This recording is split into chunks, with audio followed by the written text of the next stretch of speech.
Well, I've been waiting for this moment for a while, but it is a thrill to have my friend Tim Lucas on the podcast. Tim, welcome. Thank you, Carey. What a joy to be with you here and virtually almost in Canada. You're almost in Canada. Well, you worked with a Canadian for a while, Rich Birch, right? He was at, so you're almost Canadian, really. Well, I'm sending you greetings right at the city gates here of New York City. So I'm in Parsippany, New Jersey, about 25 minutes from Times Square. Yeah, that's pretty cool, right? To plant a church in New Jersey. And I've been to Liquid Church. I've spoken in Jersey a couple of times. And it's a big day for you, right? A normal day for Warren Bird because his 743rd book has come out. But is it your first? He is a prolific author, and it's a joy to partner with Warren. You know, we wrote the book Liquid Church, and it really was his idea. He poked me a few years ago about this. Yeah. But Tim Keller had said to me one time, he said, don't write anything until you're 50. Because you're not 50. Well, I'm not. So I said, I got to wait till I'm at least like 45 and like you can round up, and, but Warren was a joy to work with. I mean, he just, what a treasure he is to the larger global church. He has a statistic for everything. He does. It's incredible. So he's the brain. He brings the, national statistics, and I bring the sparkling stories. Yeah, it's really fun, too, because with the co-authorship, I mean, you've got a big personality, which is something I want to talk about today. But like your personality 100% comes through in the book.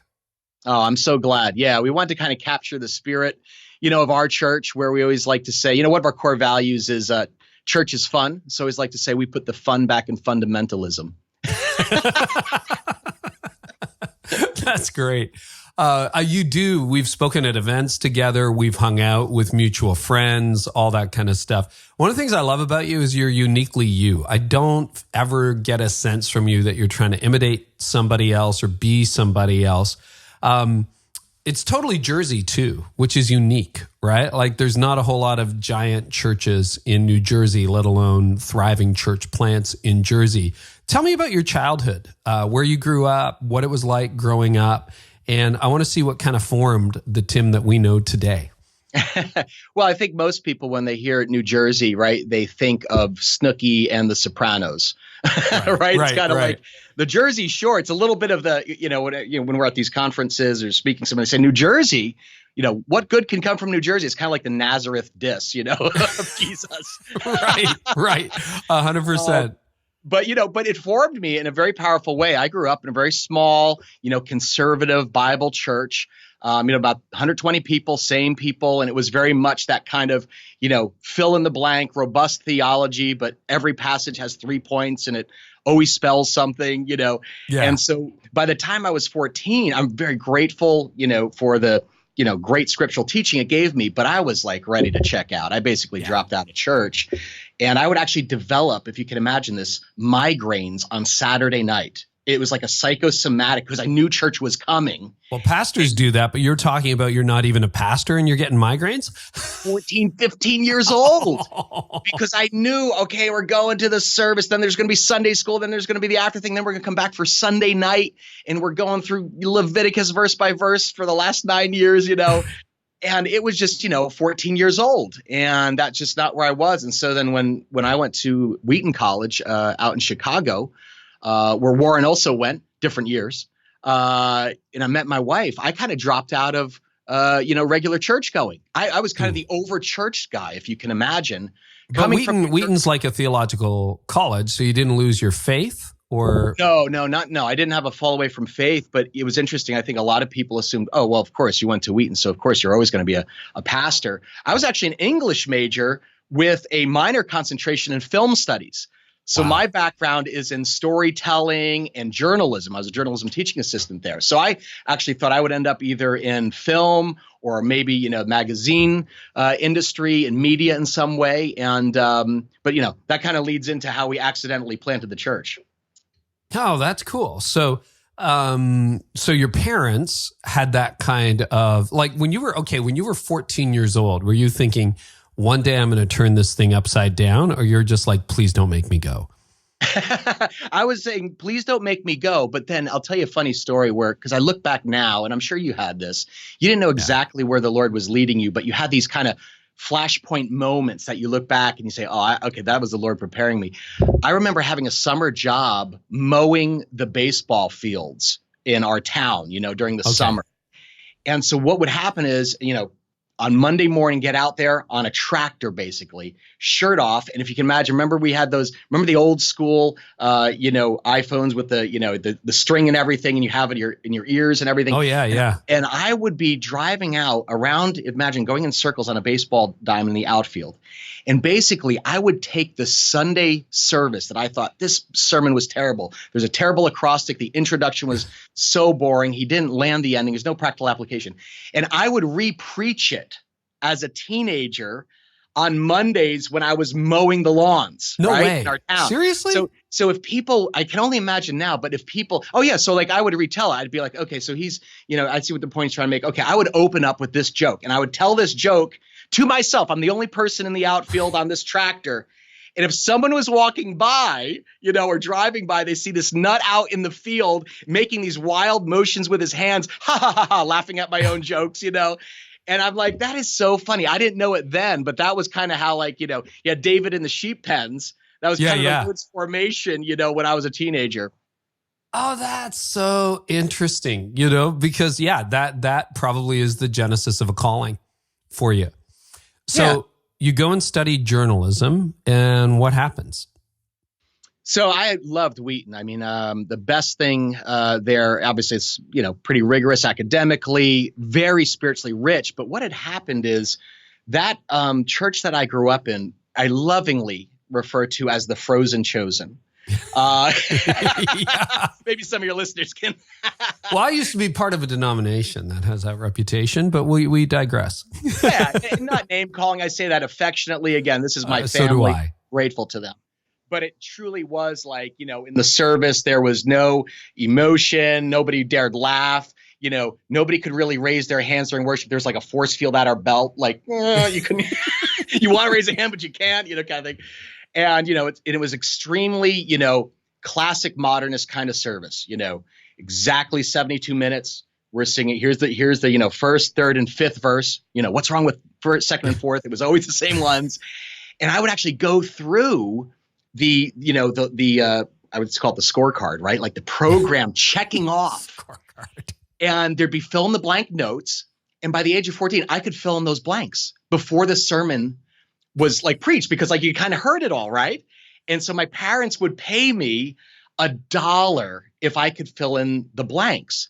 And so I would fill in the blanks and pass it down, to my dad, and my mom would shoot me this look like, you have to at least hear the sermon, but I wanted my $1, And of course, my dad, like, just you appreciate this, he would give me the $1 in dimes, because you know where this is going. The first dime is going right in the offering plate. Right. So we're going to teach you to tithe. I mean, it was a training school, but really devoid of kind of the life-giving, relationship with Christ where we're engaging culture. It was a little bit more of the holy huddle.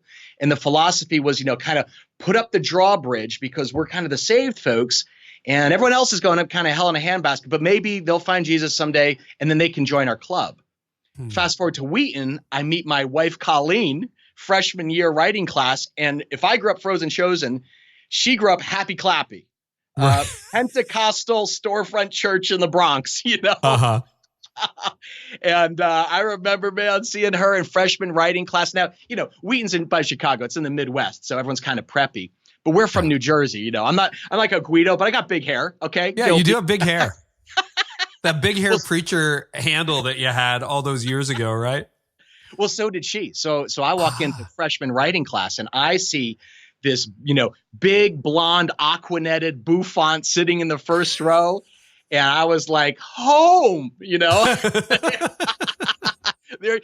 she was. And so I asked her out on a date, call her Friday night, available. And she says, I'd love to go with you, but I'm actually, I'm sorry, I can't this Friday. I'm going to prison. And I was sort of like, well, I've been turned down before. That's a new one. I haven't. That's a new one. I got to go to jail. I'm sorry. Right? Yeah. But then I found out she was doing prison ministry. She was tutoring young women who were incarcerated, in a correctional facility as part of like her missions work. And I was just shocked by that. What girl gives her Friday night to go tutor young women in, basic math skills. And that's when that really intrigued me. Then it moved beyond the big hair. Yeah. Finding out who is this woman? Well, she had grown up Pentecostal storefront church. Her mom had a radical conversion to Christ. My wife's mother was divorced at a very young age, about the age of 18. And so my wife grew up, going with her mom, at the age of 10, 12 years old. She remembers her mom taking her to Studio 54 on roller skates. That famous nightclub. Yeah. Bad scene, the whole gamut, and Sodom and Gomorrah kind of stuff. And her mom had a radical encounter with Christ, totally changed her life. And so my wife, same way, she was about 12 years old, sees this mom, her mom changes from, kind of the prodigal wild child to responsible, loving mother who's leaning into grace. And they start going to this Pentecostal church in the Bronx where people would come in off the street and get saved. Wow. So imagine, Frozen Chosen World collides with, Happy Clappy. And I like to think, Liquid Church now, it's like, we're kind of like Baptist-costal, right? We're open to the things of the Spirit, but we got a seatbelt. That's fascinating. So you meet your wife in college. How do you end up planting a church? Well, like I said, we're God tricked us is the answer. Yeah. We're Liquid is very much the accidental church plant. Again, at Wheaton, it was the last thing on my mind. My senior year, I spent out in Los Angeles in a internship in a Hollywood studio in the screenwriting department. That was my passion, cinema, storytelling, which of course informs a lot of what Liquid is today. For sure. Kind of cinematic preaching style that seems to resonate a lot with millennials and Gen Z. But at the time, I thought, well, there was no place for that in the church. And so we came back and we started attending a little church plant in New York City that no one had ever heard of before, this thing called Redeemer Presbyterian Church. This unknown country preacher, Tim Keller. And what year was that you would have joined up at Redeemer? Probably long before most people had heard of it. Yeah, it's like 1994, 95, mid-90s. Oh, yeah. So they're like 5 years into it. Probably one location. It was a few hundred people at Hunter College. Yeah. No way. And so we would drive in from where we live in New Jersey, which again, it's only about 25 minutes. But classic Manhattan, right? You pay $45 for parking, $20 for bagels. Well, there goes the tithe, right? Sorry, exactly. Just joking. That's coming right out of the offering. So that was a big deal for us. Tim Keller was a very profound influence on my life because he made this bridge for me where he held up, of course, high view of Scripture. Yeah. But then he would hold the New York Times up in the other hand and integrate the two. What does the Bible have to say to the New York Times, including the arts and leisure section? And it was just so culturally engaging. I had never seen that model before in church in my life. And they have extraordinary, ministries of mercy to street people that my wife got involved in. So for us, it was like the perfect incubation phase to get a vision for what Liquid Church is today. Okay. So pick up the story from there. Where do you go? So you're at Redeemer, and are you planning a career in journalism at that point? Yeah. So my wife was working in the city. She has worked in the media industry for 22 years. And, we like one of the reasons why most of the people at our church, even though we have 7 locations in New Jersey, they're mostly ringing the Manhattan area. Yeah. And so most of our folks identify with New York City. Again, people who aren't from around here, they think Jersey Shore, it's what kind of, Yeah. Yes, we have a lot of orange tanned, Italian people. That is true. But most of our folks are very dialed into kind of the culture of, that's happening in New York City. And so we were living in New Jersey, but what we found is we're getting this first-rate teaching on weekends from Tim Keller, but we couldn't be involved substantively in the body life of the church during the week. Mm-hmm. And so after about 3.5 years there, we made the decision to go to this Baptist church, 150 years old, closer to where we lived in New Jersey. Very traditional, kind of like I grew up in, a little bit more suit and tie, Oregon kind of vibe. But we had some friends, a couple friends who went, and we went to that church. It was called Millington Baptist Church. Okay. And, when we started going, and that's what Liquid was eventually birthed out of. But when we started going, I remember my friend saying, "You're going to Militant Baptist Church?" Well, at least they're open about it, But that's what evangelicalism is viewed here in the Northeast. Right. Yeah. Right? It's just talking heads on CNN who are going to beat you over the head with the Bible or get in the culture wars. But Millington was just a beautiful, and still is to this day, beautiful church full of grace. And they gave me a lot. Kyle and I, when we started going, they said, hey, would you guys, they found out we went to Wheaton, and the senior pastor, Peter Pendell, he's a mentor, spiritual father of the faith to me to this day. He said, would you guys be willing to teach a Sunday school class for 20-somethings? And just to show you, Carey, what a lack of colossal vision we had. I mean, I will never forget that. I remember saying, well, it depends. How early do we have to show up? Right. Yeah, there you go. Right. He's like, well, can we do the late Baptist service? Church, 9:30 Sunday school? And, Kyle's like, well, we can get there by 9:45. We got to get Starbucks. We had no vision for what the, Liquid eventually become. But we started that Sunday school class. We said there are other 20-somethings. And he said, yeah, there's actually about 8 of them. pointed them out, and sure enough. And so we started that Sunday school class, with, I think, including us, it was about 12 people, mismatched folding chairs, Baptist church basement, bad coffee. And what we knew is we didn't want to do the fill in the blanks. So we started talking about real life issues, right? Sex, relationships, career, purpose, meaning. And based on kind of my film background, started using a lot of video clips and multimedia. And again, that, we don't look at that today as revolutionary, but then it was like, well, that's particularly in that context, it was like, what is going on, right? Yeah, very much so. So that's how Liquid was birthed in a Baptist church basement. Yeah, I remember the story in the book because I had the privilege of reading it and writing the foreword to your book. But it grew pretty fast, didn't it, that Bible study? It did. We were surprised. And again, that was not the expectation, nor was it the goal. We're just like, we want to provide relevant content. And what we found is people began inviting their coworkers and friends. And so all of a sudden it went from, a class of 12 to 40, 80, 150. And with the church's blessing, we moved out of the basement because they couldn't hold us anymore to a tavern about a mile, about a mile down the road. And, I know what everyone's thinking because they're like, oh, I see why you call it Liquid Church. Right? Yeah. Well, we always said, we're not serving beer, just Bible study here. But, it was the genius of that third place where, it's again, something called Millington Baptist Church, which is very traditional, white steeple, the whole thing. I was teaching high school English at the time and journalism.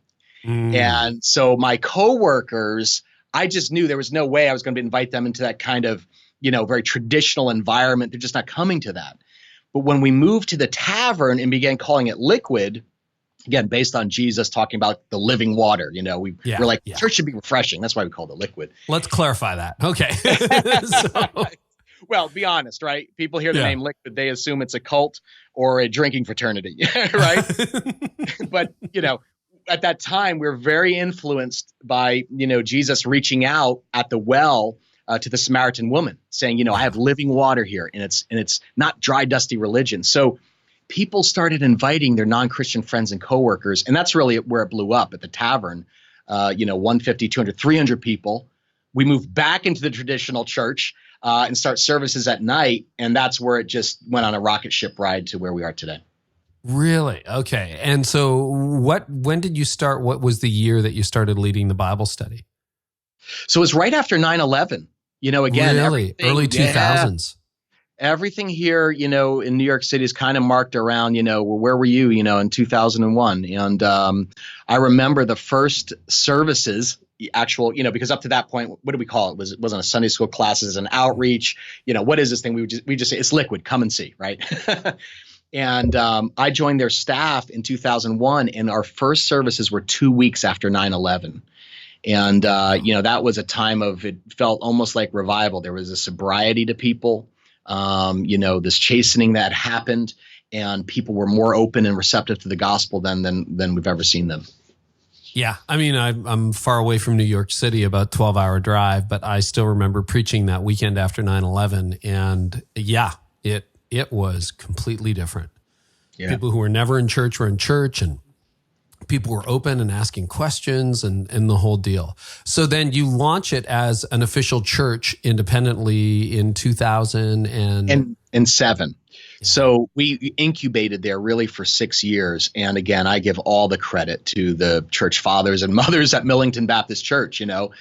We had our services in the evening, and they gave us a lot of rope to innovate, to use multimedia and video, do some unorthodox outreaches. I always like to say they gave me just enough rope, but not enough to hang myself. Yeah. And, as a lead pastor now, I look back and I say, I didn't even realize how much the elders and particularly the senior pastor, Peter Padell, he really took a lot of bullets covering for us, allowing us to kind of innovate at that time. But it was the perfect incubator for us. And so we launched out with their blessing. It wasn't a church split, nothing negative, but they just realized hey, we've given birth to a baby, this liquid thing. And so we launched out in 2007 on Easter with, I think, enough money to survive for 3 months. Well, that's awesome, and you're right, because probably at the time you didn't realize what a gift that was and how hard it was probably for him as a senior leader to navigate that with his church, but kudos to them. And I got to ask you, a lot has changed in the last 12 years. Liquid Church kind of had a DNA at the beginning, which I'm sure you've modified to some extent. But, as I said earlier, Jersey isn't exactly crawling with mega churches. So it's going to take something different. How many weekend attenders do you have now? You have 7 locations and roughly 5, weekend attendance? People. Yeah, about 5,000. 5,000 5,000 over 7 locations. So that's a pretty fascinating story anywhere, but particularly for Jersey. What do you think it would take to reach a culture like Jersey? And then what over the last 12 years has proven effective in reaching a culture like Jersey? Well, the interesting thing is that, here in the Northeast, it's very similar to Canada. It's a post-Christian culture. So we're not starting with people at zero, spiritually kind of on the journey. They're not saying, who is this Jesus you speak of? They're pretty much starting at -4. And again, no aspersions to my Catholic brothers and sisters in the faith, but there are many folks who grew up like in high school. All my friends were Catholic, kind of went through CCD. Kind of go through all the machinations of that, but then really kind of stop. They drop out. CCD, sorry, I missed that. It's like a catechism class. Okay. Gotcha. It would be the Catholic equivalent of kind of Sunday school. But like myself at 14, you fill in the blanks, check the boxes. Right. I'm out of here. It's not woven into the fabric of your everyday life. And so when we start with people, they would probably be part of those kind of they would assume they're Christian just culturally, right? Well, I'm not Jewish. I'm not some other faith. I'm not really dialed into church, but I'm Christian, but it would be more of maybe their ethnicity or, their parents had denominational ties. So they've not had a true encounter with Jesus Christ. It's not a life-giving, part of it forms everything I do. I actually look it through the lens of the Bible for my daily decisions. So we're starting people kind of -4, and they're very cynical.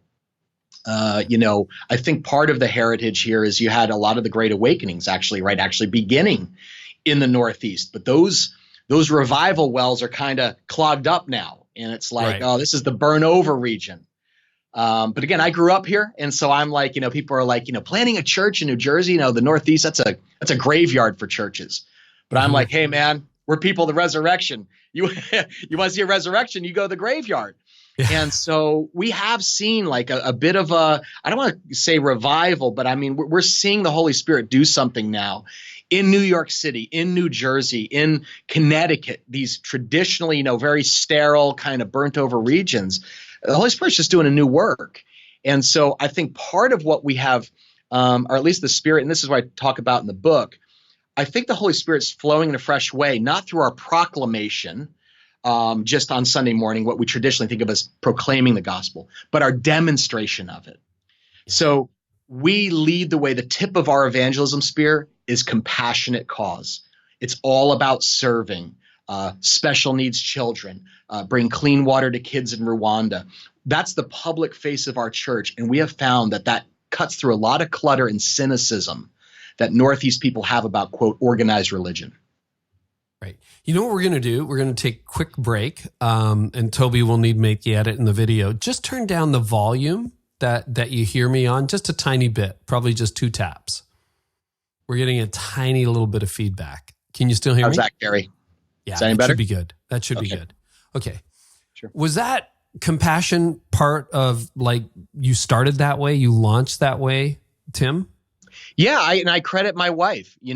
She grew up in that Pentecostal storefront church in the Bronx, not a bastion of systematic thinking and strategy, but huge heart for people on the streets.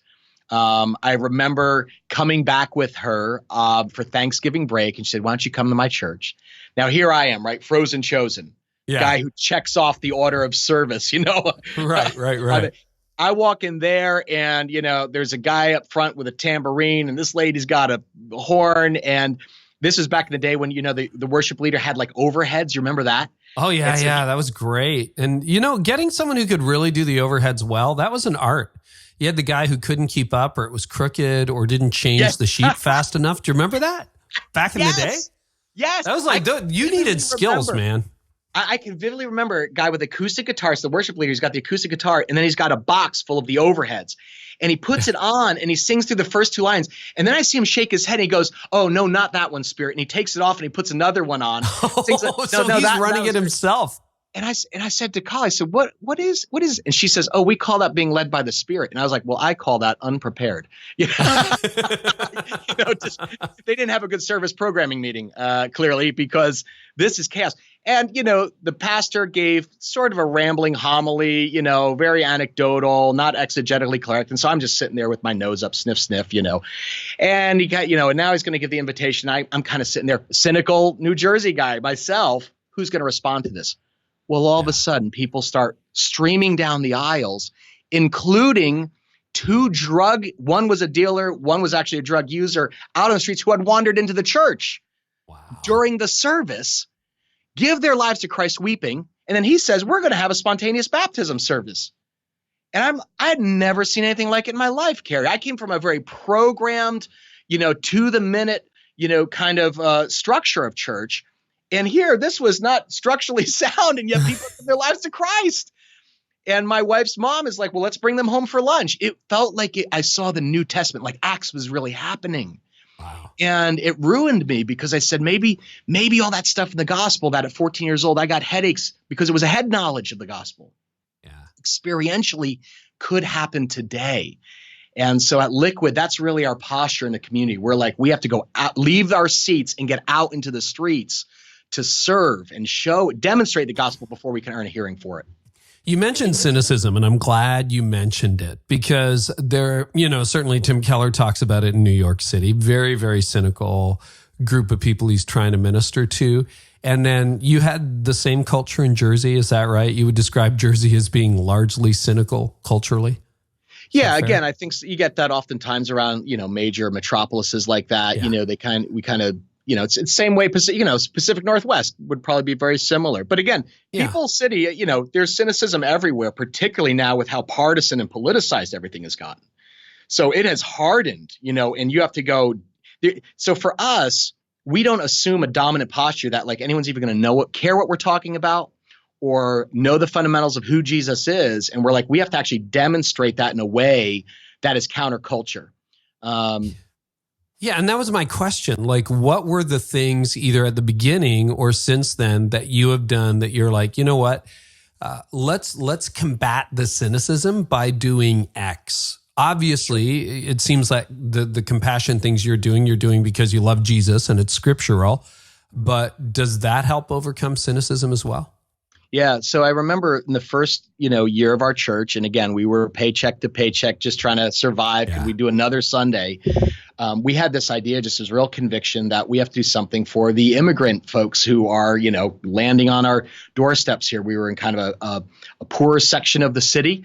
And we're like, we can't just say, well, let's wait until we have our financial affairs in order to help. We got to do this.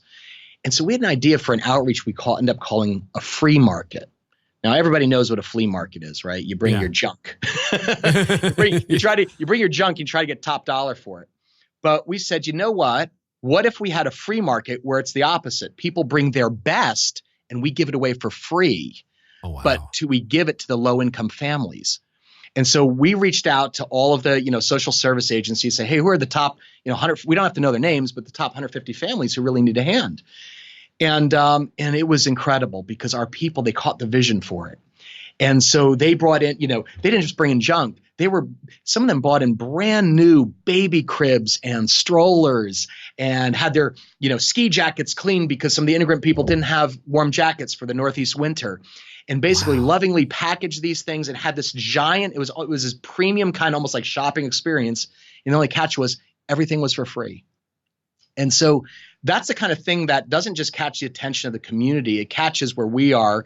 It's a heavy media culture. And so that's where, certain media outlets like CNN, New York Times have kind of, caught wind of things that we're doing that are like, that's not the typical evangelical posture. Right. To say, let's cancel services and go give away our best stuff to the poor. So that's what you did. You canceled services and gave things away? Yeah, that was early on. That was part of our ethos, and again, it was a very spirit-led kind of thing. And we've tried to, even though we've grown and, as a multi-site church, have a lot of systems and structures, we try to make room, right, for the Holy Spirit to do something new. And, I write in the book about the time we did the reverse offering. That was, again, that was that's a leap of faith. So tell us about it. Yeah. Well, so it was, I think it was 2008, right? Great Recession had happened. We got hit with Hurricane Irene, which did, catastrophic billions of dollars of damage. And so here I am, teaching about stewardship.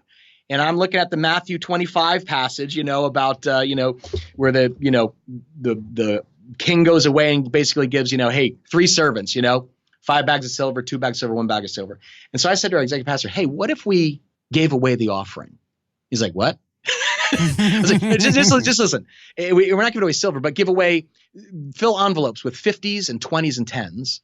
And we actually passed the offering bucket, which we use a popcorn bucket, again, it's part of our church's fun kind of thing. And people actually would reach in that Sunday, pull out an offering envelope, and they actually get the bill inside, 50, 20, 10. Because it says, in God we trust. But do you ever think God trusts you? And we'll ask them to creatively invest it for the kingdom and then just come back and tell us the story of what they did. And, that's a risk for a young church. We were, a year and a half old, I think, at the time. And at the time, I think it was like about $30,000. Well, that was, all we had and then some. Might as well have been 30 million, right? Yeah. You got it. So, what our people did, again, it just captured their imagination. It fired up their right brain, not just their left analytical brain, but their heart. Say, what could they do for the neighbors? And we said, hey, look, maybe you're a single mom and you just got $20. That's God just saying, hey, here's gas, for your car this week. God bless you. You use it.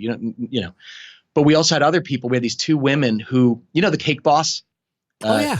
Ever see that show, right? So that's New Jersey, right? Kind of in Hoboken, those fancy kind of Vinny and his cakes and all that, or Carlo.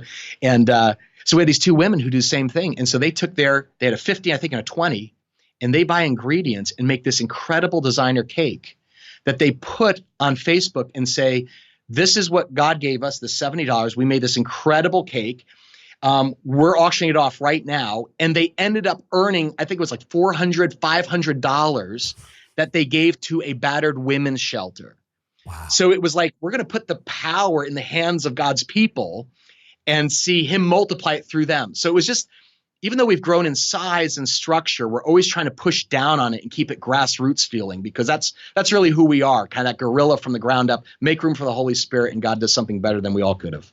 Yeah, the thing that I've really appreciated in watching Liquid Church over the years, and I've been tracking you guys for the better part of the decade, is that really unusual combination of all the things you've talked about, like, as Rich would put it, or you would phrase it, from the seats to the streets. You're out on the street, you're getting clean water into communities, you're working with women and children's shelters, you're giving back to the community, and yet you're media savvy, and you've got a great band, and you use some really fascinating approaches to preaching.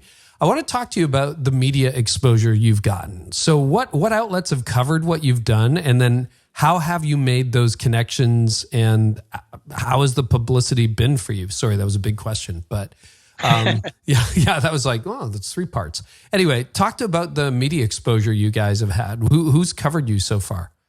Sure. So like CNN, had us in to do an interview that Sunday morning of the day of the reverse offering. Again, I think part of it is God has strategically positioned Liquid Church at the city gates of Manhattan, right? Kind of the capital of the world here. And again, not necessarily that we're doing is so new or novel, but, God just has a unique, fingerprint on what we're doing. And so they said, hey, here's a pastor. We're in the middle of the recession. Hurricane Irene just hit. What can people practically do? Can they really make a difference? And so they called us up on Saturday and said, hey, can you come in before you preach Sunday morning? Tell us about the reverse offering. So, this is last minute. And, but again, we're not too far, about 25 minutes outside Manhattan. And so shot in and, talked with CNN. It was so funny because the anchor was like, now, do you think people will actually reach in to the offering or will they get struck by lightning? Those are great questions. Yeah, but it was a chance for us to say, you know what? We really feel like Jesus, we take his words quite literally, that we're blessed to be a blessing. And we just think God's people can do that. And so, as we've done these different, that's a unique twist, right? You don't see that a lot. And so we're always saying, let's look at Jesus and some of these ancient, parables, experiences that he had, and how can we do them with a modern kind of twist on them that really serves people at a point of need? And so there's there's lots of opportunities for that. So we've had the New York Times cover us.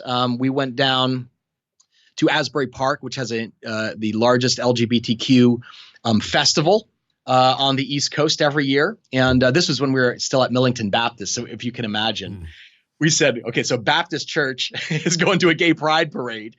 And here was our radical idea. What if we hand out free water? Yeah. Right? Like, can you imagine what a radical thing? And, and of course we get hit with rocks from both sides. Right. The good, real conservative folks are like, well, you got to be going down there and handing out, pamphlets and everything. And we're like, no, we're genuinely just going out, no strings attached, love and grace. It's a hot day. We're giving them clean water. And then the organizers of the parade were like, okay, are you here to convert us? Are you here to? And so we said, we're genuinely just here to give out clean water. And it was funny because Carey, there was this moment where it was about an hour before the parade and the organizer said, you know what, we don't trust evangelicals. I'm sorry. We've spent a lot of time, over meals with them, talking with them and trying to show genuinely from our heart. This is just compassion, no strings attached, because we feel like, you know what, traditionally the church has been a source of great hurt and pain and rejection towards the LGBTQ community. And so we're like, could we just provide water for people as a gesture of kindness? And so they said, we just can't trust evangelicals. Wow. Well, so here we are with a tractor trailer full of pallets of water and all of our people down there in their liquid t-shirts saying, hey, we're just here to, show you God's love. And wouldn't you know it, that day, it goes up to 98 degrees in Asbury Park, New Jersey. This is right where Bruce Springsteen got his starts, right next to Stone Cold. Yeah. Okay. 100%. And right on the Jersey Shore. And those organizers, they come up to us and said, well, Pastor Tim, we just ask you real quick. We have a troupe of drag queens behind the stage who are about to go on perform, but a couple of them are dehydrated. Is there any possibility that you could share some of your water? And we were like, absolutely. And so our pastors got our hand trucks, delivering that water behind the stage. And we got to serve and wash the feet of 12 drag queens before they went on at the Gay Pride Parade. So the New York Times came and covered that one. That was fun. Wow. With and I know you've had dozens of media coverages. Do you issue press releases or how does that work? Does the media hear about it? How does that actually work? Yeah. So at the very beginning, it was very viral. It wasn't calculated. It was just like, we're like, hey, we're going to be handing out, bottled water at a Gay Pride Parade. You want to join us? And we put it on Facebook. Instagram wasn't there at that time, but, we just put it out there. And so it'd get a lot of word of mouth is the best way I can say it. Word of mouth. That's funny. That really is like for us that I talk about this in the book, like, at Connexus, right? Nothing better than word of mouth advertising. Mm-hmm. Hey, I have tasted living water. You got to come see this. You got to taste yourself. But then for us, word of mouth is a big piece of it. We're very intentional. I don't want to say calculating, but we're very intentional about making sure we put that kind of stuff on social, whether it's Insta or Facebook, inviting people to it, shooting a quick 30-second, 60-second, little bumper. What's the event or the outreach going to be about? And what we found is that's the kind of thing that really garners the attraction of the media in this area. Okay, so they're following you, or some reporter has a friend who shares what you're doing, and they're like, "Hey, maybe there's a story here." Yeah. Yeah, and we've cultivated those relationships, though. So we've been intentional. I mean, directly answer you now, we actually do cultivate like a press release if we know we're going to do a big project. For instance, couple months ago, we did a thing called Homeless Church, where we tell our 5,000 people, Sunday morning mega church. We said, hey, next Saturday night, cancel all your plans, come to the church. We're going to give you a cardboard box, and we're going to sleep out overnight in the parking lot to identify with the homeless. We're not asking you to write a check, but you come, sleep out overnight, and we will donate $25 for every person who sleeps out overnight in a church parking lot. And we had an enormous turnout. We were able to give $50,000 towards, our homeless ministry. We partner with an awesome organization, New York City Relief Bus. But again, that's something that it's one thing to write a check. It's another to ask people to say, you know what? Leave your cell phones at home, come sleep out on the concrete. That's the kind of thing that we find media organizations, and again, cynical Northeastern people, they say, you know what? I don't know if this is a God thing, but that's a good thing. And we're like, I'll swim and meet you on that island. Okay, let's talk about your approach to Sunday teaching, because you call it a TGIF World, Twitter, Google, Instagram, Facebook. What are you learning, or what have you learned over these 12 years at Liquid Church, and maybe even before that, about communication that connects? Because I think your church is, you're an interesting fusion between some charismatic, but also an attractional model. And talk to us about your philosophy. Well, I think it was, a lot of it was planted in the church that I grew up in, which again was extremely word-based. As most, conservative evangelical churches are. But the reality is we're living in a culture that's very image driven. And I don't mean what I'm saying is people think in pictures, they're right-brained. And so if you think about it, I mean, you've talked about this, Carey, that for 400 years, the Protestant sermon has basically been unchanged as an art form. It's a man or woman standing up there and holding forth for about 40 minutes. It's a lecture kind of format. A gifted communicator knows some rhetorical tricks to kind of simulate dialogue and get some audience interaction. But for us, I just am aware that more people are watching my teaching via the screen than in person. Yeah. So at our broadcast campus, we may have 3,000 people in person on a Sunday morning, but we've got another 3,000, 4,000 who are sitting in our campuses, or they're watching church online, or they're streaming it on Facebook Live. And so I'm like, we have to be able to communicate visually. And so for us, for me, it was kind of redeeming my past in film, and the way I kind of like to talk about what we do is more cinematic preaching. And that is, we're constantly looking for what does the scriptural passage suggest in the way of symbols or props or a kinetic teaching style that engages, I think, millennials and Gen Z, but I actually think it's any human now, right? I mean, most people have the attention span of a bumblebee, right? And so, the modern church was always like, well, you got to preach shorter. I don't think that's true. I'll go 50 minutes. But we have people who walk out and they say, that just flew by. I was so engaged, because we recognize it's not just a linear 3-point sermon. We have to connect people. We got to fire up that right brain lobe. Yeah. That's so what do you do? How do you do that? How do you use the time differently than somebody who's just lecturing for 40 or 50 minutes? Sure. So, I kind of took my cue from Jesus, right? He was a very kinetic preacher. All of his sermons were actually very short. He told a lot of stories. We call them parables, right? And they were so sticky, right, that we can, parable of the lost son, the parable of the lost sheep. We know these stories. But then he also would use symbols. Take a look at think about the birds of the air. Look at the lilies of the field. How about this net full of fish? And so I've kind of translated that into a particular, I don't want to say it's our formula, but it's our secret sauce for teaching and retaining people's attention to the scriptures for about 45, 50 minutes. And it's like a 3-legged stool. You've got scripture as one leg, but then you have story as another leg, because you have to connect emotionally with people. But the third leg that most communicators I find ignore is the symbol. So scripture, story, and symbol. So give you a practical example. So I did a series on the 7 churches of Revelation, and we created kind of a Jason Bourne trailer for that, a video that we put out on social, and it kind of looked like the Bourne identity, and, but 7 weeks on Revelation at the end of the day, right? We're kind of going through verse by verse. Well, for each week, our creative team said, what is a symbol that really makes the scripture pop? You talk about like a pop of color kind of thing. And so like for the first week was, Ephesus, the forgetful church, right? Hey, you guys are great, but you have one thing against you. Your love for the Lord has grown cold. Yeah. And so we got actually a heart, this model of a heart, and encased it in a cooler in a block of ice. And so 2 minutes before the sermon goes on, I'm going out there, the bumper's playing, and they put a block of ice, on a table, on a highboy with this heart encased in it. Wow. Now, automatically creates tension, right? People are like, wait, what is it? And I'm just ignoring it. I'm just talking about, some church of Revelation, Ephesus, and But then we get to the part of your love for the Lord has grown cold.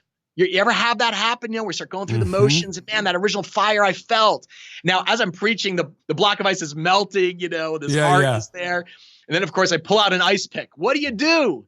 If you find your faith has grown cold and start chipping away. And now the narrative tension is through the roof because people are just like, is he going to stab himself? And it makes it memorable, right? Yeah. And people, they remember what they see and feel, because what we have found is when you take a concept out of scripture, marry it to an image, and then you connect it to an emotion, it burns in people's brains and they remember it forever.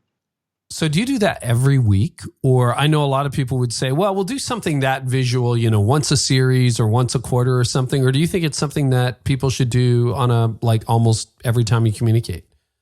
At the beginning, we did it periodically. I do it almost every week now.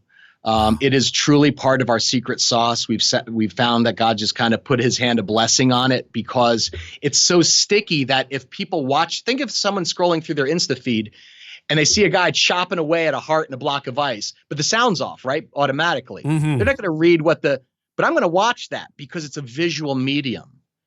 And so I think there's another kind of reformation happening, right? We're moving from that word-based culture where people are kind of post-literate now. Right? The Middle Ages, Mark Barrison always just talked about that. The stained glass told the story. Mm-hmm. Well, now they're watching screens, right? And so, we'll do that. Like for that series, for instance, we went through the entire, churches of Revelation. When we were on Laodicea, the lukewarm church, remember Jesus says, hey, you're lukewarm, not hot or cold. I spit you out of my mouth. So for that one, right, I say, now I need a volunteer for this one. Volunteer from the audience, So you got this 15-year-old kid in the front row, me. So I bring him up on stage and I give him a poncho and a set of ski goggles. You know where this is going. And everyone sort of knows where this is going. But I'm like, church, I want to read this. So you got to understand, Jesus actually said, your faith makes me want to puke, No. And so I take this long drink of, a tall, room temperature water. And I was like, church, go ahead and read it. And they read it, spit you out of my... And I just do the spit take all over this kid. And he is going bananas. I mean, people are just like, high schoolers want to be in the adult service. Absolutely. But it's not childish. People remember that thing. It just burns in their brain because that was such a kinetic moment, faithful to the scriptures, but memorable in terms of its symbolism and then the story we connected to it. That's great. Now, what would you say to people? I'm sure you've heard this. Well, that's just sensationalism or it's gimmicky. What would you say to people who think that?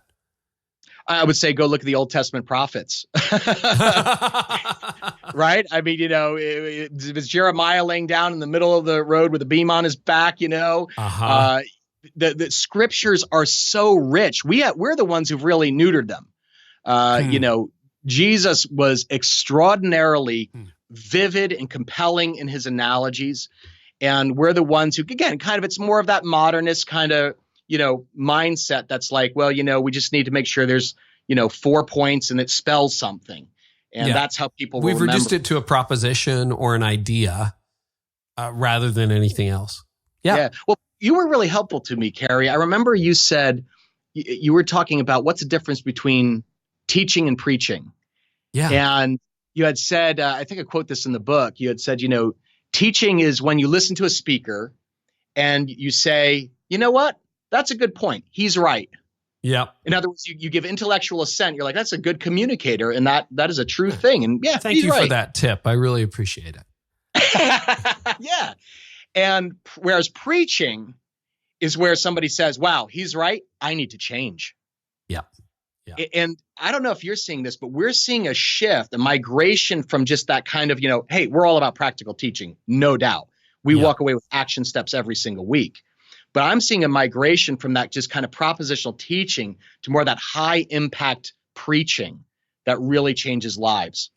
I agree. I think there's a shift going on right now, and it's something I'm trying to reflect when I teach as well.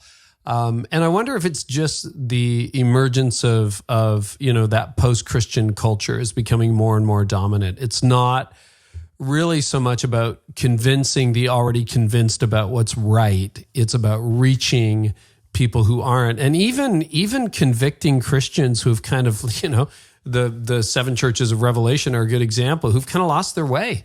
We just kind of got lost in the culture. I need to be reminded, wow, my heart was really lukewarm, or I was cold, or, and I think that's true. Hey, Tim, I want to ask you a little bit, and I know this has been part of your story you've talked about before, but I mean, it's an incredible story, to build a church that size, but you hit a bit of a wall early on in Liquid Church, right? Did you experience burnout a few years in? Can you talk to us about that? Oh yeah. Again, I've resonated with your writing and, what you've said and, didn't see it coming. I hit the wall early. I feel like it was a gift. I had the blessing of burning out early. Well, yeah, I mean, come on. Anybody who has, been a church planner, an entrepreneur starting a business, that first 2 years, it's exhilarating. It's adrenaline. You can run on adrenaline for a while.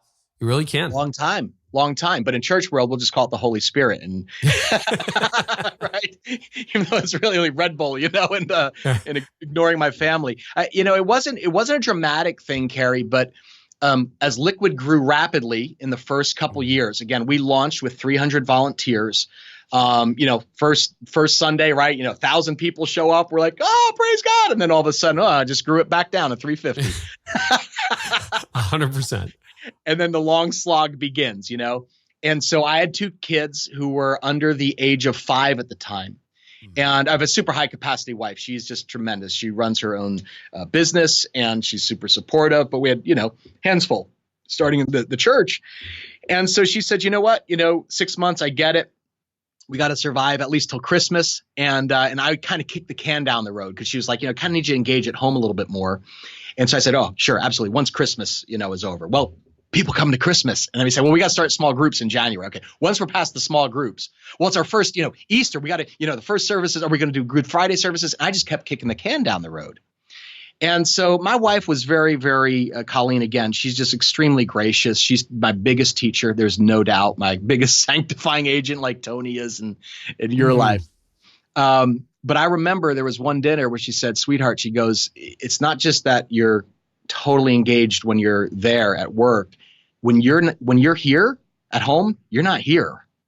You're checking your phone. You're cheating with your texts. While the kids are trying to talk to you, but you're not here. You're not engaged. And so I kind of heard that, but again, you're in survival mode, right? We haven't scaled anything. We're just trying to make sure it doesn't go under. And so here is my day of reckoning. I will never forget this. I walk in on a Tuesday night at, 7:00 when I told my wife, I'll be home at 6, help with the kids, all that. Oh, yeah. I walk at 7:00 and she is sitting. I walk through the door. I remember, I'll never forget, I have my backpack with me and she is sitting on the couch and she has tears running down her face and mascara, the whole thing. And Carey, I thought like something happened to the kids. Did somebody get hurt? Honey, what is it? And so I run over to her and she's really, she's sniffling. She's not even got the words out. And again, she is not at all dramatic or emotional that way. And I was like, honey, what is it? I put my arm around her and she says, she can't get the words out. She says, you love her more than me. And I said, what? I feel like you love her more than me. And I was stupefied. I didn't know what she was talking about. Like, love her? Love who more than you? Like, is she accusing me of an affair? Like what? And she says, that church. that damn church. I don't know if I can say that. I'm sorry, Carey, but that's honestly that's what happened in real time. Yeah. It's what happened in real time. And when she said that, I heard in the distance a rooster crow, right? Yeah. Because I swore I would not be that guy who sacrificed my family on the altar of ministry. But here it was. And ministry was my mistress. And so I had to not only admit that, but like true repentance, you got to take action. And so we went to counseling, extraordinarily helpful. But we took a machete to my schedule, and we made a really hard decision at that time because the church was growing, more requests, do outside speaking. But we actually came to a consensus, and we said, you know what? I'm going to be gone out one night a week, and I'm not going to do any outside speaking until the kids are at the age of 10. And then we'll talk about that together and make that decision as husband and wife. Was that like a decade-long commitment, like no outside speaking, roughly? It was. Yeah, it was. Wow. I think was that hard for you? I see it as a blessing, that early burnout, because I've got friends now who, it was catastrophic because it went on for 10 years. For me, it went on for about 2 years.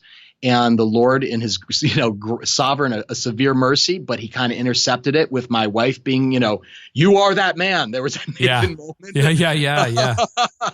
And again, counseling to us was so helpful because it wasn't just like, hey, it's thrilling. Ministry is thrilling when you're reaching people for Christ, when you're making an impact, serving the poor, but it wasn't sustainable.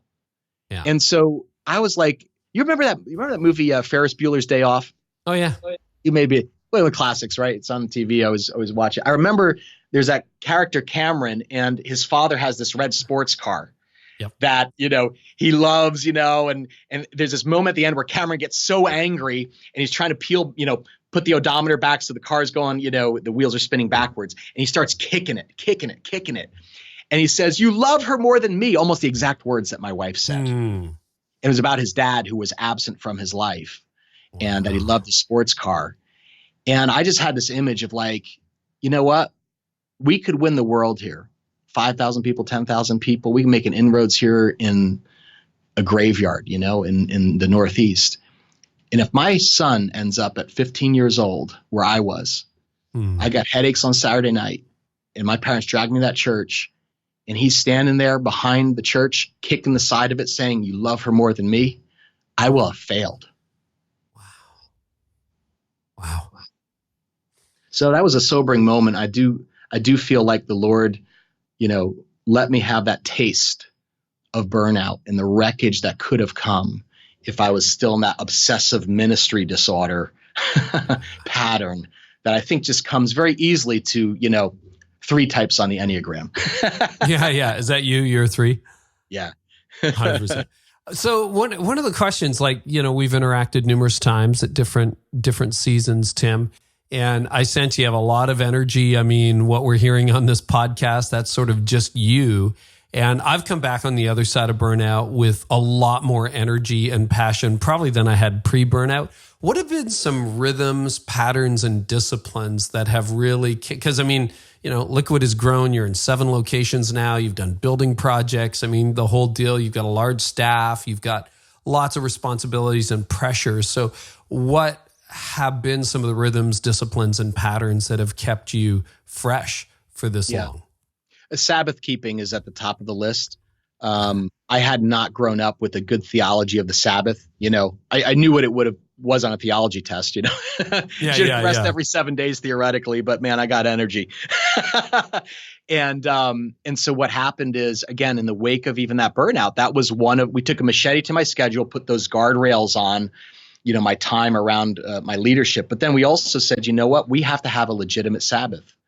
And so now I work, essentially my workflow is Sunday through Thursday. It can go into the wee hours. We do this thing called Thursday Night Gospel Hour. It's a live rehearsal of the Sunday service with all the bells and whistles and media and music. But we lock it down because Friday is our family Sabbath. Yeah. And it was really a cool thing because recovering that for me personally, just the insanity of life in the Northeast, it is fast paced. It is bell to bell. It's always bigger, better, faster, more. It slowed me down. And my kids were at that age where that became formational to our family's rhythm. Right. So my wife she'd change her schedule, so she'd be off on Friday. So I would come home, I might come home at 1 a.m. Thursday morning after our live rehearsal for Sunday, but we were locked and loaded, and we said, we're not going to talk about Liquid. Friday morning, she's like, I don't care what time you get in, wake up, but your body's in that bed. And we go out on a date. We go for a walk in the woods behind our house. We're right by Drew University. And then we go out for lunch. We just go to the local diner and we just catch up, right, on what's happened that week. And then we would go get our kids from school. And this was so beautiful. It's great. So I remember waiting for our kids, and we're out in the schoolyard and the bell rings, and here they come out. And my son comes flying out of the doors. I think he was like in 3rd or 4th grade at the time. And the doors burst open in front of all the parents who were just standing there talking in the schoolyard. He goes, "Daddy, it's Sabbath time." Oh, that's awesome. And of course, everybody's like, "You're Jewish?" yeah, you're Jewish. Yeah. And then everyone else is like, "No, he's a priest. Wait a minute, he's married. Wait, what the?" But in his mind, Sabbath meant, man, there is no Liquid. I got Daddy all to myself, and it's our special family time. And that became real sacred to us. My kids are teenagers now, but we still don't burst through the doors going, "Daddy," anymore. Yeah.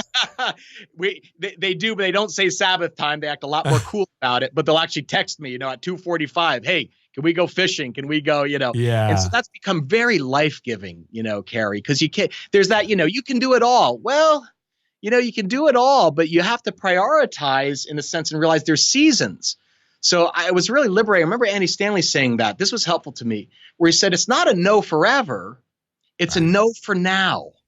And so like, even with this book, I knew there was a book in me. I knew the Lord was writing a story here, and there's some transferable principles that'll be helpful for others. But I was like, now is not the time. I just got to keep my eye on the ball, which I got these 18 years with my family. My daughter's 17, And so I got one more year with her before she's off to, college, university. It flies, man. I'll never get it back.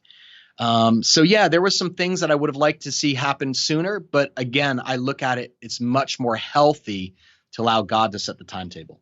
Do you have any protocol for your phone on the Sabbath? Because I can imagine that, okay, you're ready to go, but the texts start to come in, or how do you handle that? Yeah. I've become a much more humane leader, I like to think, with even our staff, because I used to send out email, and you're somebody I know who's, maximized time and you have a workflow, but I would set up emails, writing the night before and then have them boomerang to send at, 5:30 in the morning. And they think you're up. Yeah. Ding, ding, ding, ding, ding. And it would give this impression that like, hey, he's up at 5:30 in the morning, he's ready to go, and he's talking about a strat plan. And it would just create this kind of crazy cycle, this manic expectation that we're on all the time. And the first thing you wake up, well, you better be checking your phone. And the reality is, here I'm giving mixed messages. I'm like, you better be spending time with the Lord. We could go into ministry, and we have a lot. This is one of the great secrets, right? That nobody really acknowledges.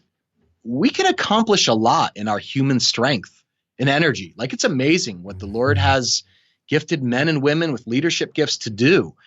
And most of the time, the world doesn't really know what comes out of the flesh or comes out of the spirit. But long term, it is always revealed. And so here I am telling our staff that, it's your time with the Lord. Let it flow out, the overflow of that, your leadership.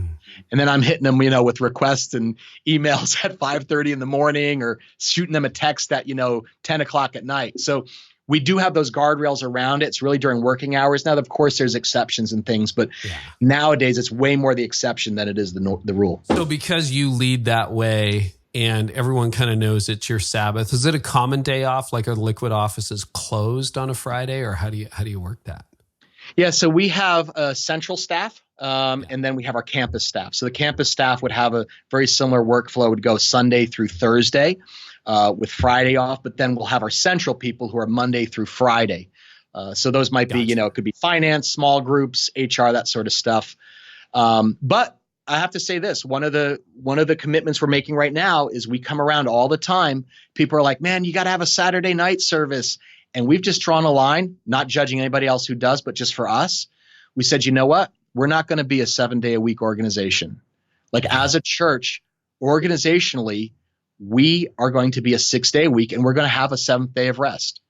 Now, we're not legalistic about it. It might be Friday, it might be Saturday. but we have actually said we're going to reach less people, but we're going to disciple our leaders better and healthier for the long haul by saying we're going to observe the Sabbath as a church. That's good. So that common day for everybody is Saturday, where Yes. everybody's off. Yep. Okay. Talk to us before, man, we could go in so many more directions, but gospel hour. I love what you guys do. I've heard about that. So you actually live preach your sermon before you deliver it in front of a congregation, before you deliver it publicly. Can you talk to us about that? Well, I think most communicators, right, they rehearse on some level, might be in front of a mirror. The key is this is with a live panel of judges, American Idol style. Yeah. I think a lot of guys and women, if you're a communicator on a regular basis, right, you want to have a trial run. You want to get into your muscle memory. You want to see what, jokes work, what goes sideways, what was unclear. But a lot of times we use the 9 a.m. service as our guinea pig. Mm-hmm. Right. True. I mean, I always hear that. I have listened to world-class communicators who actually, when they're telling their thing, they're like, and then I make adjustments after the first service. And I'm like, why do we, maybe this is why no one comes to the first service. They're crash test dummies. So we started a thing. I mean, this is from the very beginning, and it ended up being called Thursday Night Gospel Hour just because it was on Thursday nights, but it was when we instituted the Sabbath on Friday. So we said, we're going to stay as late as it takes, where we have the videos loaded, the slides created, the music, everything, all the props, everything in live rehearsal.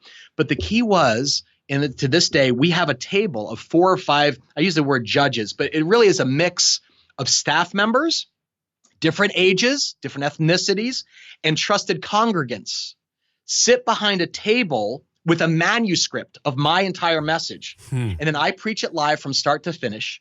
And I give each of them a red pen. And before I start, I said, now don't be nice to me. I want you to take out the knives. And I mean everything. Joke falls flat, you circle it. I say something foggy or something like offensive, you underline it, you redline it. I want to know everything. If there's something I said that wasn't even part of my message, that just was spirit inspired, like, man, go into that, or you have a better idea. There may be a better passage of scripture that will illuminate that point more. And it's been transformational because they not only highlight the good, flag the bad, but they, kind of redline the ugly. And what has happened is I have a much more, a male who is middle-aged, with my particular background. How do I speak to the diversity of people God's bringing our way? How do I speak to, Indian American immigrants, who are here, with their third culture? How do I speak to an LGBTQ person who walks in and wants to kind of know where we stand? And so behind that table, oftentimes we'll have a female pastor. We have one who oversees our counseling ministry. Gosh, when I'm doing a message on relationships or marriage, she is able to speak in with nuance and practical examples that I just simply don't have. And it just drives the message so much more deeper. Having an Indian pastor help me add nuance when I'm talking about racial reconciliation. But hey, here I am in kind of the dominant culture. One of the big secrets I have with speaking with folks and reaching people who, again, post-Christian, just far from God, I always make sure I have a brand new Christian or kind of a baby believer, who always calls me on religious jargon. Right. I'll never forget this. I don't know if I can say this, but I remember one time, like literally I'm preaching, and then what happens, I preach the whole message, and then I sit down with them, and we go page by page. They tell me what they think, what they flag, put a question mark next to, red line. And he says, page 7, he just goes, I'm sorry. I just see him kind of scratching his head. And he says, what the hell is substitutionary atonement? I was like, said nobody ever in seminary. Yeah. And so he forces me to put theological concepts into everyday language. And because that's invisible jargon to me. I don't even know it, right? Where the You're not even thinking about it. Yeah. I'm not even thinking about it. And so I'm always have now in my ear, it's like I have an earpiece in. 4 or 5 of these coaches who I'm always saying, if I said that, Karen gave me a much better example of that. And then Greg made me sure, don't say substitutionary atonement, just put it in a very clear language where people can understand what happened at the cross. I'll have a single adult sit in there. and she'll say, hey, always use these marriage examples or parenting. And it makes me feel a little isolated and kind of like, well, what place do I have? So that feedback session, Carey, if the message takes 45 minutes, that feedback session, that rehearsal, the debriefing of it takes 90, double the amount of time of the message. And then when do you do the rewrites? Like you're supposed to have the next day off. Yep. So I will stay here till whatever hour with my wife's blessings, to rewrite, to reorganize, to sharpen. We've gotten it now, though, that where there's really, it might take me a couple more hours afterwards. But can I tell you what that does to go home on Friday, to know that not only have I written a message, got it locked and loaded, I field tested it. Yeah. What that does even for our campuses, they know how long it's going to be. Right. So, because we time it page by page. And so they say, hey, it was 48 minutes, but you spent 8 minutes on the story in the middle that, quite honestly, you could shave it down to 4. Yeah. And so then we can tell our guys, hey guys, the video coming, the broadcast you're getting on Sunday, it's 44 minutes. That is a gift to so many people in the organization beyond me as the communicator. All of our campus teams, the people in, Liquid Family, our student ministry, they know how long they're going to be in the classrooms to prepare with the kids. It just is a gift to the whole organization. So a lot of that Thursday night gospel hour is part of our secret sauce in the kitchen. Oh, that's great. Well, Tim, there's so much more in the book. It's not just a story. It's the strategy of reaching young adults, and you've reached thousands and thousands of them. And there's a whole lot about acquiring churches and so on and so forth. Anything else you want to share, though? I want people to get the book, but anything else you want to share? Well, I think the subtitle of the book, Liquid Church, 6 powerful currents to saturate your city for Christ. I think I would worry that somebody might think, well, I don't live in a city. It's not about being in an urban environment. Again, we have suburban campuses. We have some that are more urban, but wherever they live, there's one thing I know, right? Like whether it's Canada, Pacific, Northwest, Midwest, there are spiritually thirsty people who may have given up on church, but they haven't given up on God. Like I'm not seeing that. In fact, more than just like the nuns, like none of the above in the surveys kind of religion, I'm seeing more of the dones, like I'm sort of done with church as I knew it. And I think it's more of a critique of the style of that kind of, again, where it's just a word-based kind of analytical, propositional church. I may be done with the seeker-sensitive thing. Like we live here in New York. Our band is phenomenal. We're not going to outclass anything being done, though, 20 minutes away, the Beacon Theater in New York. So our people aren't coming for like, wow, they have an amazing light show and fog machine. Like that's not, but we have to put the gospel into, you wrote the foreword for the book, Carey. And what I appreciate is it's based on Ezekiel 47. Yeah. And that was the prophecy that gives me, encouragement for, the next 10, 20 years. Ezekiel sees the temple leaking water. And so this water is flowing out of the temple. And when I realized it's really a picture of the New Testament church flowing in the power of the Holy Spirit. And what just blew my mind. I'd seen that passage before. I'd never preached on it before. But in Ezekiel 47, the first 12 verses, the farther away the water gets from the church, the deeper it gets. You ever have people say, I wish we would go deeper in the church. Well, watch. You get out of the church, that's when you go deep. And so Ezekiel has this image and, that water is up to his ankles, then it's his knees, then it's his waist. And finally, he's almost swept away. And an angel pulls him out and he says, you see all this? This is what's going to be like in the last days. It's God's people flowing in the power of the Spirit from the seats into the streets. That's actually how the church is going to grow. So we're reaching spiritually thirsty people, whether they're, we like to say, Jewish, Catholic, Jedi Knight. We don't really care. What your background is, they are desperate for grace. I mean, the real gospel of grace. And so we kind of have that tension of grace and truth, and we're just finding that it's earning a whole new hearing for the gospel with millennials and Gen Z. Wow. Book is called Liquid Church, and Tim Lucas is the lead pastor of Liquid Church. Where can they connect with you and with Liquid online? Sure. So I'm on the gram. You can follow me on Instagram at Pastor Tim Lucas. And it's funny, I used to do Twitter, but honestly, like Instagram is kind of where I live, my kids live, more and more, 1 billion people live, right? Yeah. And it allows me to marry that kind of word and image together, picture and propositions. And then the book itself, they can find out more at liquidchurchbook.com. Okay, liquidchurchbook.com. Tim, it's been a joy. It won't be the last time. Congratulations on the book and on this launch day. And thanks so much for investing in all these leaders. Thank you, Carey. God bless you, man. Love you, my friend.